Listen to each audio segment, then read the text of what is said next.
Objection! Overruled. I'm innocent, Your Honor. I've done nothing wrong. I didn't... My name is Priscilla Coleman, and I'm a court artist.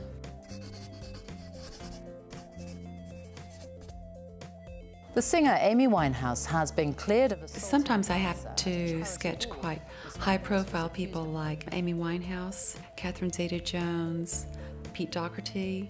Loads of people see the work because it's in the newspapers and on television, and usually they're trials of great interest and everyone wants to know what's going on. I say my style is illustrative because I'm telling a story visually.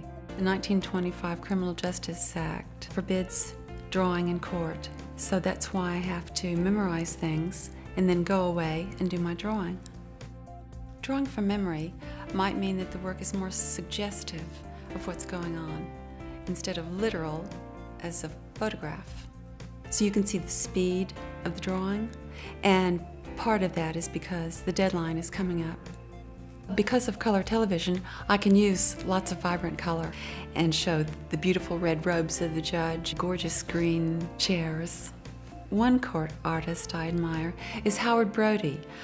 He used a lot of gestures in his drawing, and he's influenced me in that I like to show people speaking and not just sitting there with their mouths shut.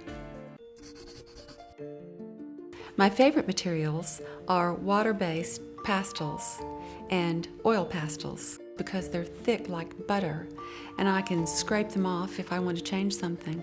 I like to tear off the labels and use the whole side of the pastel to cover the paper faster. The water-based sticks I can turn into a watercolor by using a kitchen roll with water sprayed on it. I like my equipment to be lightweight because of travel. Sometimes there aren't any seats in court, and it's handy to have a sturdy, lightweight case that I can sit on.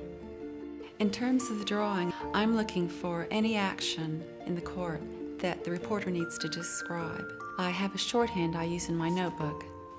A good way to practice is to memorize things on TV and practice working to a brief and a tight deadline. Now I'm going to start the drawing. I'm going to put the background in first with the judge, the barrister, and the defendant. So now I'm just putting in the outline.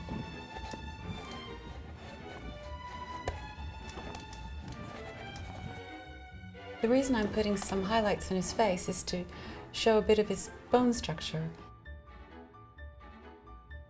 I'm going to use acetate over the drawing so that I can use my base drawing and make some variations on it.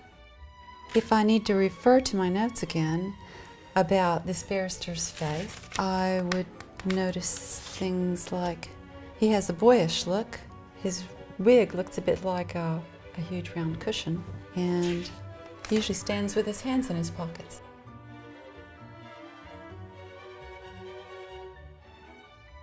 Now I'm going to lift this acetate up and cut this image out. I'm going to give it a light touch of glue and then press it down. Make sure you have a well-ventilated area when you use this spray. Now I'm going to put the defendant on the far left-hand side. She was very animated. She'd want to come forward and he'd say, "Stop, don't approach the bench." I'm going to heavily cover this shirt so we don't see through the acetate.